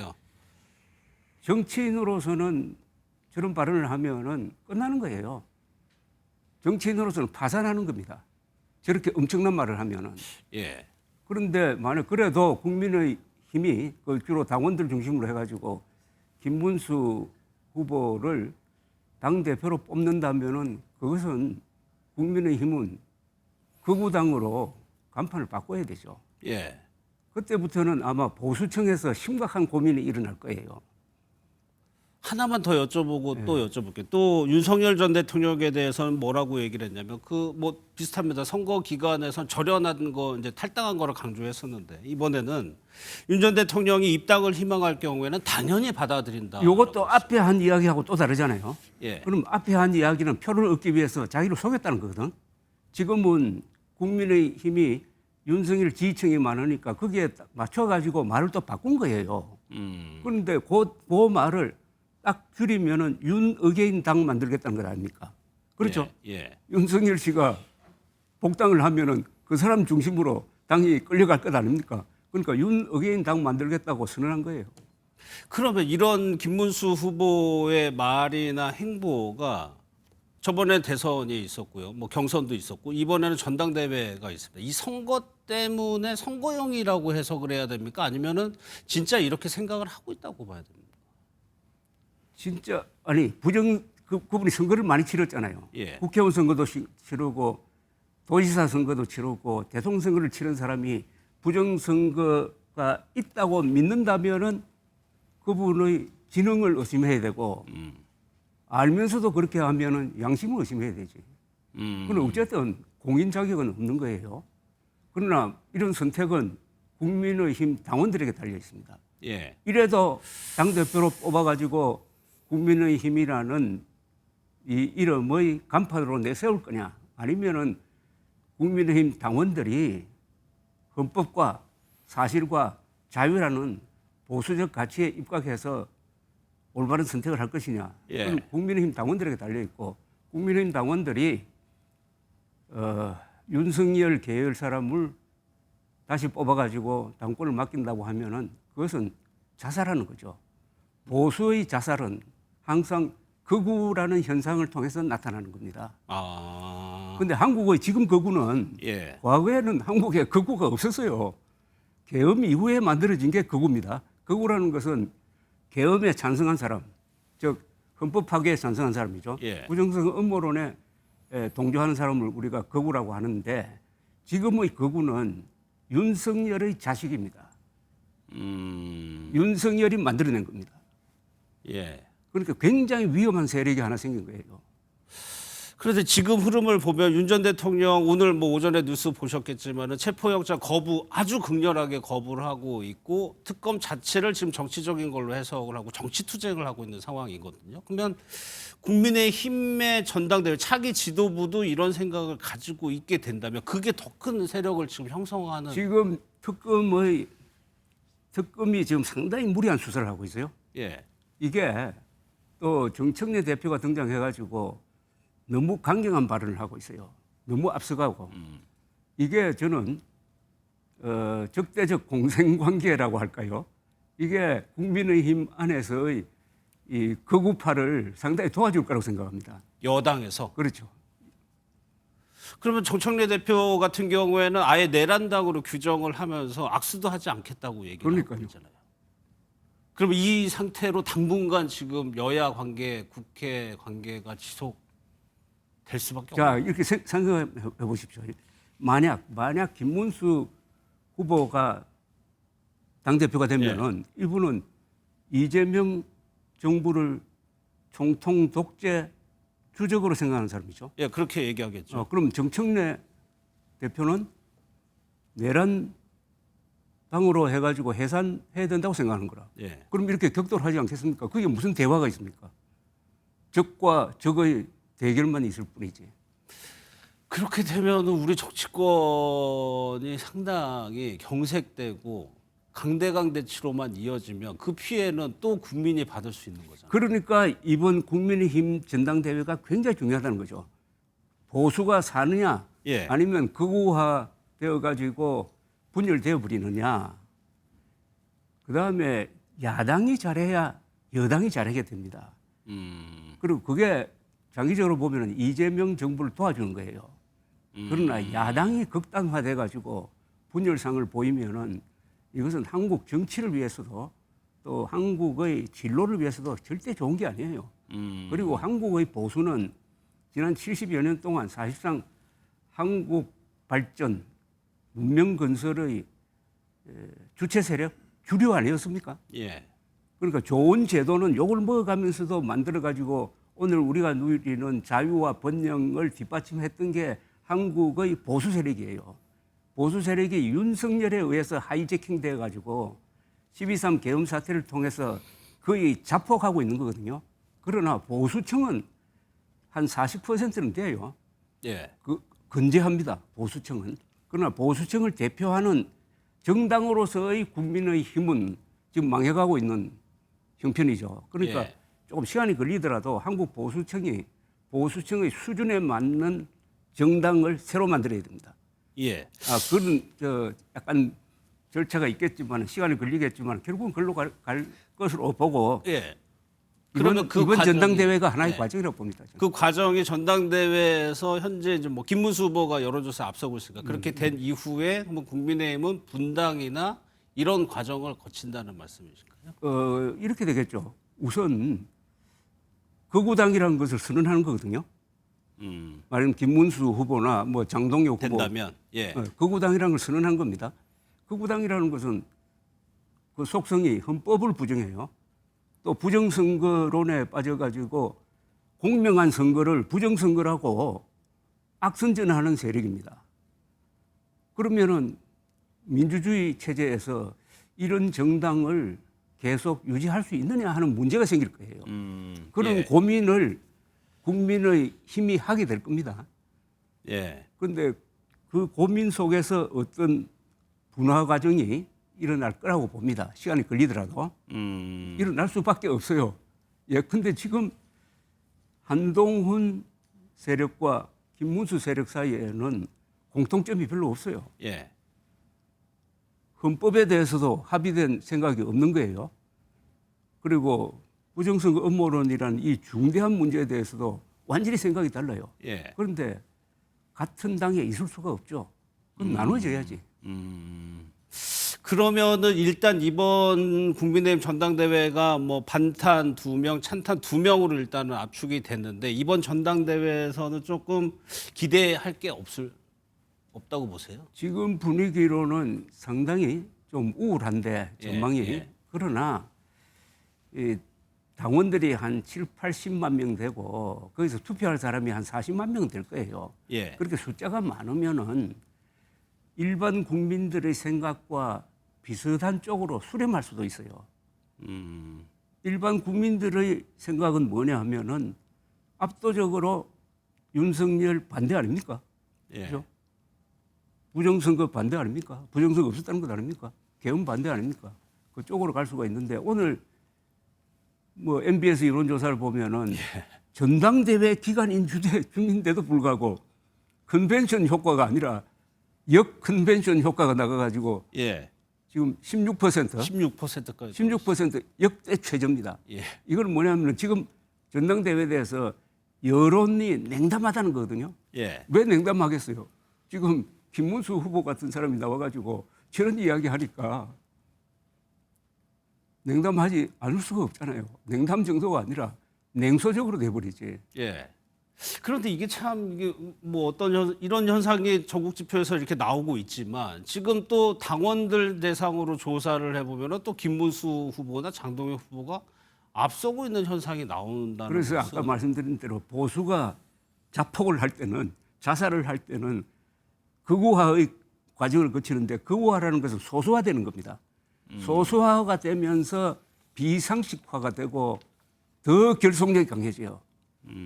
그리고 여기에 부정선거 음모론이 딱 들어가면은 극우 플러스 컬트그룹 비슷하게 되는 거죠. 이거는 과정이라고 보시는군요. 이것은 아주 시간이 걸리고 예. 아주 한국 정치의 큰 문제로 남아 있을 것이라는 생각이 들고 다만 한동훈 지금 왜 흥행이 안 되느냐 예, 이유가 예. 있습니다. 한동훈 전 대표가 불출마를 선언하면서부터 이 전당대회가 재미가 없어져 버렸어요. 예. 노선 투쟁이 선명하지 못합니다. 그렇죠. 그러니까 한동훈 전 대표가 적극적으로 이 전당대회에 뛰어들어야 된다고 생각합니다. 본인은 출마 안 했지만은 당원들을 상대로 이번 전당대회가 얼마나 중요하느냐 하는 것을 호소하고 다니면서 조경태,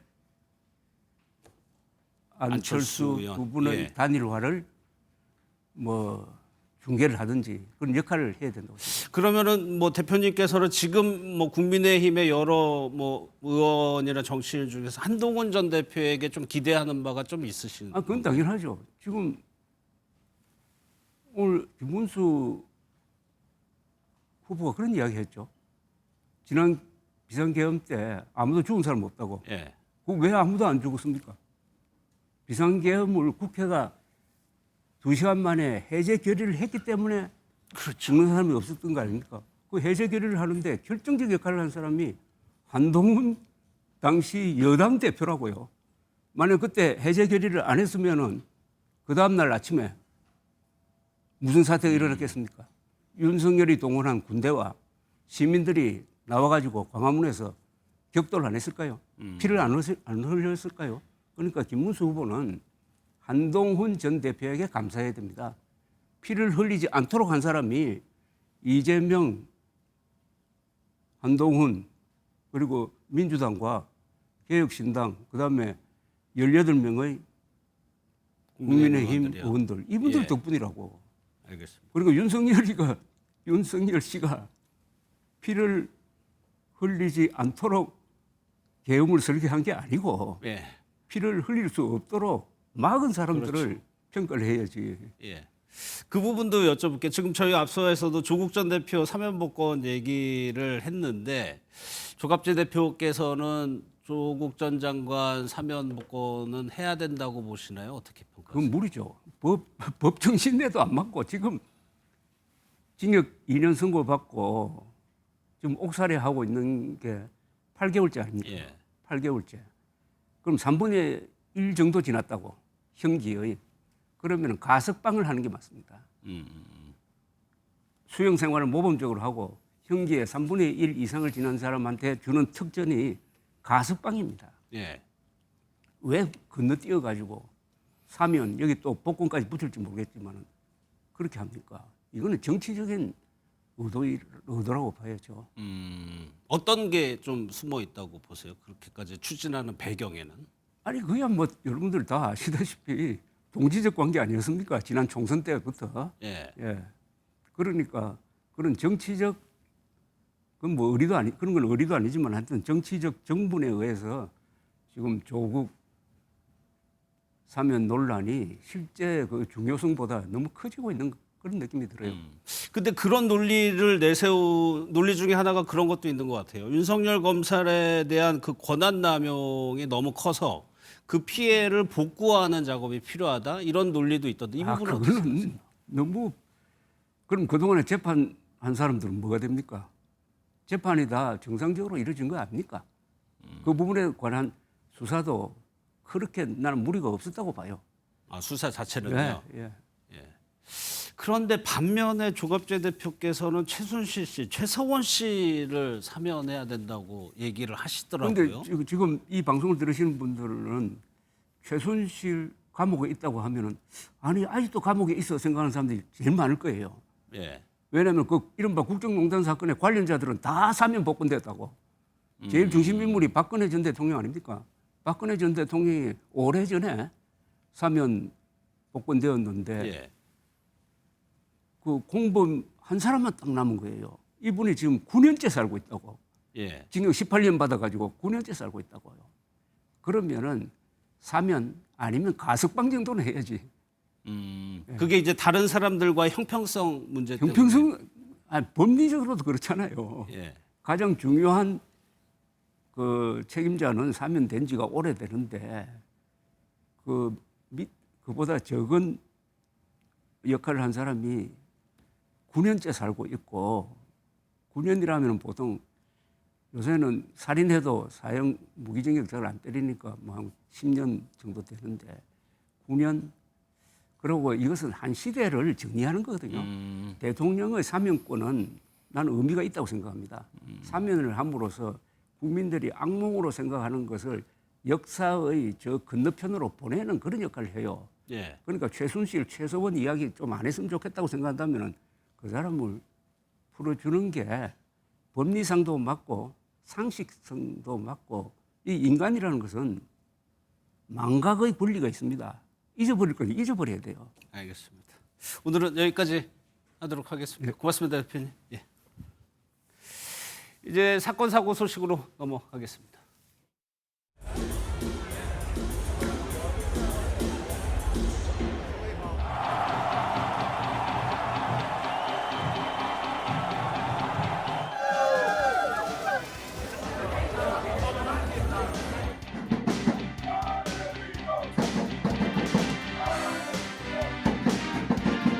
Just want to say thank you to everyone who make this big effort to join me here. So I'm here to win.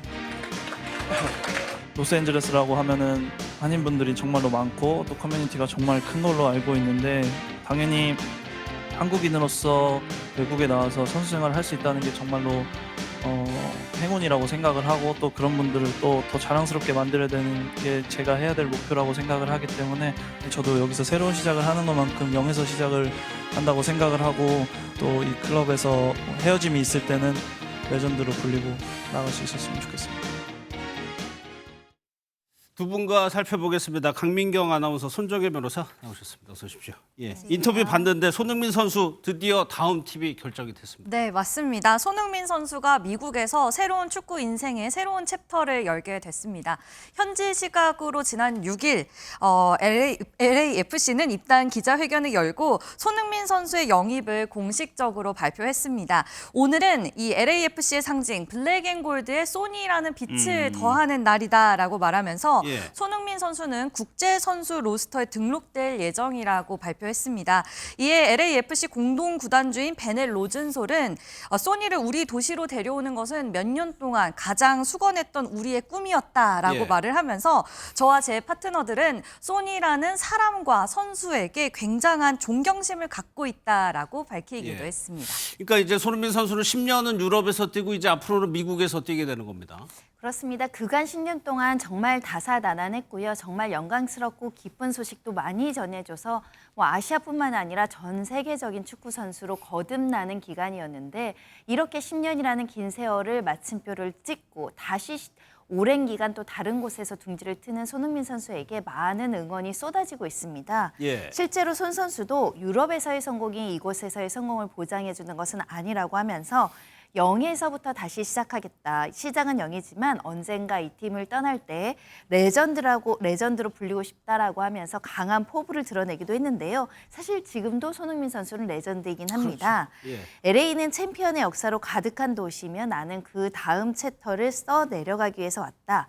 우승 트로피를 들기 위해서 왔다라고 하면서 모든 걸 바칠 각오가 되어 있다라는 예. 강한 의지를 드러내기도 했고요.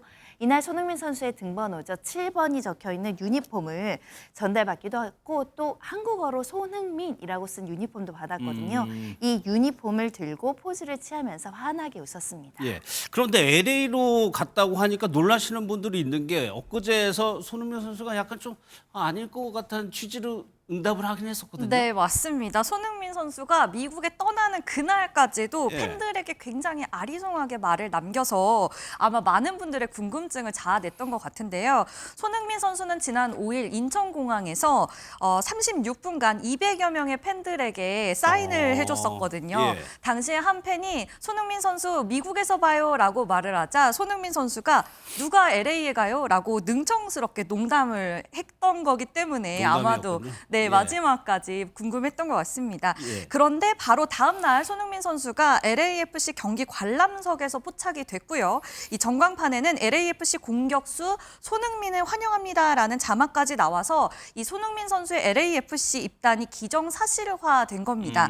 이에 관중석에 있던 팬들은 깃발을 흔들면서 환호성을 지르며 굉장한 축제 분위기에 빠졌고요. 예. 손흥민 선수도 박수를 치면서 관중들에게 첫 인사를 건넸습니다. 예. 미국과 사우디아라비아 중에 고민 중이다. 그러니까 사우디아라비아 설도 많았는데 결국엔 미국을 택한 이유는 뭐였을까요? 그렇습니다. 처음부터 미국이 아니었다는 점을 강조를 했었는데 사우디가 사실은 거액의 연봉을 제시했다 이런 예. 이야기가 돌면서 사우디가 유력하다라고 했지만 결국은 사람의 마음을 움직이는 것은 진정 어린 어떤 진심이 아닐까 생각을 합니다. 예. 손 선수도 과거의 인터뷰에서 내게 중요한 건 돈이 아니다라고 하면서 내가 좋아하는 리그에서 뛰는 거다 이렇게 밝히기도 했는데요. 실제 LAFC 회장이 직접 전화를 걸어서 손흥민 선수를 설득한 것으로 알려지고 있습니다. 예. 아마도 너가 꼭 필요해 소니라고 이제 설득을 하지 않았을까라고 생각을 하는데요. 특히 이것뿐만 아니라 이제 내년에 북중미 월드컵이 열리거든요. 그렇죠. 손흥민 선수 이 월드컵이 마지막 월드컵이 될 수 있다. 이를 위해서 최선을 다하겠다라고 밝히기도 한 만큼 LAFC에서 활동을 하면서 내년 월드컵을 탄탄하게 준비하겠다. 이런 계획도 포함되어 있지 않을까 합니다. 예. 손흥민 선수가 그동안 토트넘에서 뭐 혁혁한 공을 세웠죠. 그러다 보니까 토트넘도 상당히 아쉬울 것 같아요. 네, 맞습니다. 토트넘이 굉장한 아쉬움을 공식 SNS에 표출을 했는데요. 손 선수의 마지막 이 눈물의 인터뷰를 비롯한 20개의 게시물을 올리면서 토트넘은 이 손 선수를 스퍼스라고 합니다. 토트넘의 애칭인데요. 스퍼스의 전설, 스퍼스의 영원한 아이콘 등으로 이 표현하면서 고맙다는 말로는 다 표현할 수가 없다 이렇게 글을 올리기도 했고요. 예. 토트넘 회장 또한 이 손흥민 선수를 직접 언급하면서 손흥민은 재능 있는 선수일 뿐만 아니라 이 전 세계에 감동과 영감을 준 사람이다. 지난 10년간 지켜보는 즐거움이 있었다 이렇게 표현하기도 했습니다. 예.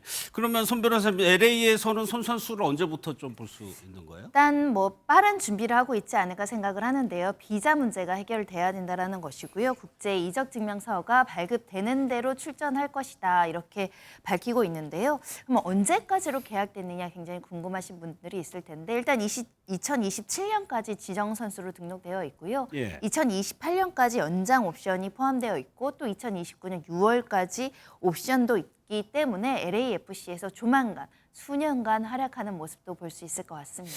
유럽에서 떠나다 보니까는 뭐 얼핏 보면 실력이 줄어든 거 아니냐라고 생각할 수도 있겠지만 이적료를 보면은 뭐 몸값이 상당합니다. 지금. 네, 손흥민 선수의 이 어마어마한 이적료에 다들 관심을 가지고 예. 계실 텐데요. 일각에선 메시보다 더 높은 이적료를 받고 팀을 옮긴다는 소리도 있습니다. 메이저리그 사커는 홈페이지를 통해서 이 손흥민 선수가 2,650만 달러, 한화로 약 368억 원 이상의 이적료를 받고 영입된 것으로 알려졌다면서 이는 MLS 역사상 가장 비싼 영입 기록이라고 전했습니다. 또 LA 타임스 타임스 또한 LAFC는 피파 클럽 월드컵 참가로 벌어들인 수익 1,000만 달러를 이게 한화로 한 140억 원 정도거든요. 예. 고스란히 손흥민 선수 영입에 쓰게 됐다라고 했는데요. 하지만 이 손흥민 마케팅 효과로 아마도 이거보다 더 큰 돈을 벌어들이게 될 것이다라고 보도하기도 했습니다. 메시 얘기도 해주셨지만 지금 유명한 축구 선수들이 마지막 무대를 미국을 선택하더라고요. 그렇습니다. 황혼기를 미국에서 보내는 선수들이 늘고 있는데요. 일단 대표적으로 메시 선수입니다. 메시가 유럽에서 이제 미국으로 거치를 옮기고 활동하고 있는데요. 현재 미국 팀에서 굉장히 건재함을 가시하고 있기도 합니다. 메시뿐만 아니라 이 수아레스 선수라든가 호르비 알바 같은 스페인 프로축구의 황금기를 보낸 멤버들도 미국에 있는 상황이고요.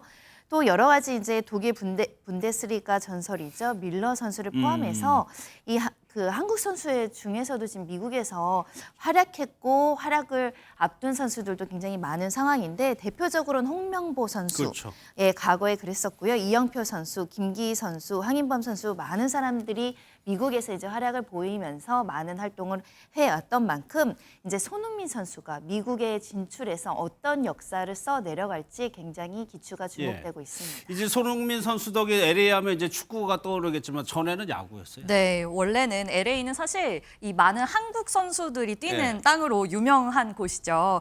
가장 먼저 LA의 문을 두드렸던 건 이 메이저리그의 선구자 박찬호 선수인데요. 이 박찬호는 1994년 LA 다저스와 계약하고 이후 메이저리그 통산 124승을 기록하면서 한 시대를 대표하는 이 투수로 자리매김했습니다. 그리고 이어서 류현진 선수가 2013년 LA 다저스에 입단해 박찬호의 유산을 계승했는데요. 코리안 몬스터라는 호칭에 걸맞게 이 올스타 선정과 사이영상 수상의 후보에 오르는 등 또 다른 역사를 써내려갔습니다. 최근에는 2025 시즌을 앞두고 LA 다저스와 계약한 김혜성 선수가 미국 무대에 진출을 했는데요. 이처럼 많은 운동 선수들이 이 LA에서 대활약을 펼치고 있기 때문에 우리 손흥민 선수도 그 뒤를 이어서 스포츠 스타들의 꿈의 도시 LA에서 활기차게 그라운드를 누빌 것으로 기대됩니다. 예. 다음 소식은 이제 얼마 전에 저희가 이제 교권 침해 사례들을 좀 소개해 드린 적이 있는데 지금 더요. 학부모의 갑질로 보이는 사례들이 더 공개가 되고 있습니다. 이번에 공개된 거는 어떤 내용이에요? 이번에도 굉장히 또 충격적인 사건이 공개가 됐는데요. 학교에서 시험을 보면 시험 문제는 누가 내는 게 맞습니까? 선생님이죠. 네, 맞습니다. 선생님이 시험 문제를 내는 게 당연한 거죠. 네, 당연한 거죠. 출제 권한은 선생님에게만 있습니다. 그런데 한 학부모가 선생님에게 제가 시험 문제를 만들었다라면서 들고 왔다는 거예요. 네. 그 안에는 본인 자녀의 맞춤형으로 만들어진 문제들이 이제 빼곡히 작성이 되어 있었고요. 예상 답안까지 적혀져 있었는데요. 그러면서 하는 말이 이번 시험에 꼭 이 문제들을 넣어주셨으면 좋겠다. 이렇게 얘기를 했다는 겁니다. 이에 선생님이 이 요구를 단호하게 거절을 했는데 학부모가 하는 말이 선생님도 사람인데 이 정도는 융통성 있게 해달라며 오히려 적반하장식 태도를 보였다는 겁니다. 이거를 융통성이라고 표현을 했거든요. 그럼 선배는 도대체 왜 시험지를 만들어줬다는 거예요? 뭐 일단 이 학부모의 직업도 궁금하지만요. 학부모가 실제 이렇게 이야기를 했다라고 합니다. 아이의 자신감 회복을 위해서 이렇게 했다라는 건데 우리 아이가 너무 위축되어 있어요라고 이야기를 하면서 재차 시험에 꼭 출제해달라고 요구를 했다라는 건데 이 교사 굉장히 황당한 요구잖아요. 그리고 이 시험 문제를 받아서 그대로 내면 사실 부정 시험이 되는 겁니다. 문제가 커질 수 있는데 이게 어떻게 융통성이냐. 이건 협박이고 평가권 침해다. 이렇게 단호한 입장을 보이니까 그 후로는 학교에 발길을 끊었다고 하지만 이 선생님 입장에선 이런 황당한 요구까지 받아야 되는 상황이 굉장히 참담했을 것으로 보입니다. 근데 손 변호사, 아이가 위축돼 있다면 다른 방법을 써야죠. 아니 시험을 봐서 뭐 1등 누구나 할 수 있는 건 아니잖아요. 시험 성적이 잘 안 나올 수도 있고 좀 어려울 수도 있고 하지만 그것도 극복하는 게 성장의 과정이죠. 그걸 극복하려고 이런 편법을 써서 그 선생님한테 부당한 요구를 하는 그 자체가 아이를 망치는 지름길입니다. 예. 또 하나가 강민경 아나운서. 다음은 김밥인데 소풍 갈 때 김밥 많이 싸가죠. 이거 무슨 사연이에요? 현장 학습, 체험 학습 갈 때 김밥 이제 도시락으로 많이 싸가잖아요. 어느 날 한 교사가 체험학습 안내장을 건네면서 도시락은 개별적으로 준비해달라라고 말을 했는데 한 학부모가 선생님 김밥 사실 때 우리 아이 것도 하나 부탁한다라면서 선생님께 내 아이 도시락을 부탁하는 일이 있었다는 그러니까 선생님 겁니다. 보고 우리 아이 도시락을 좀 부탁하는 거였죠. 네, 제가 어렸을 때만 해도 선생님들 도시락은 어머니가 싸주셔서 선생님들 앞에 이렇게 도시락이 굉장히 많았던 걸로 기억이 나는데 선생님이 개인 비서도 아니고 이렇게 따로 요청이 들어왔다는 겁니다. 이 사연이 알려지자 또 다른 초등학교 교사는 비슷한 일을 많이 겪었다며 소풍을 앞두고 학부모들에게 도시락 관련 전화를 많이 받는다는 거예요. 아, 그래요? 네, 심지어 한 학부모가 이 김밥이 아니라 우리의 도시락을 싸달라라고 요청을 해서 거절을 했더니 선생님은 아이를 사랑하는 마음이 없으시네요. 교장실 번호 좀 알려주세요라고 반협박성 이 발언을 했다고 합니다. 뭐 물론 과거에는 소풍 갈 때 학생들이 선생님 도시락 싸는 거 이것도 뭐 잘한 거라고 할 수는 없지만 반대로 이것도 손정혜 좀 황당한 요구거든요. 과다한 요구이죠. 예. 감히 어떻게 선생님한테 이런 개인적인 부탁을 할 수 있는가, 많이 교권이 하락을 했다, 이런 점이 굉장히 충격적으로 다가올 뿐만 아니라 이런 문제가 있는 것 같습니다. 단순히 선생님이라는 직군을 서비스직으로 오인하는 부모들이 좀 있는 것 같아요. 아, 지금요? 이것저것 다 요구해달라고 1대1로 통화가 되고 1대1로 이렇게 접촉이 되다 보니 선을 넘는 요구를 굉장히 많이 하는 부분이 발생하는 거 아닌가 생각이 들고, 권리의식이 너무 강하다 보면 타인의 권리를 침해해서 내가 무리한 요구를 하는 민원인이 될 수 있다는 점을 항상 고민해야 될 것이고요.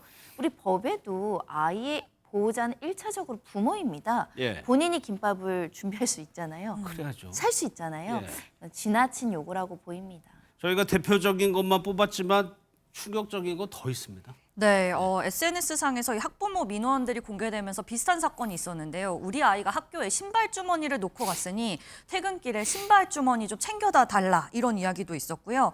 지난해 결혼하셨다고 들었는데 올해 임신하지 마세요라고 말하는 경우도 있었고요. 네, 선생님이 커피를 주지 않았다면서 선생님의 해임을 요구하는 사례도 있었다고 합니다. 이런 것 때문일까요? 지금 교단을 떠나는 교사들도 늘고 있다고 합니다.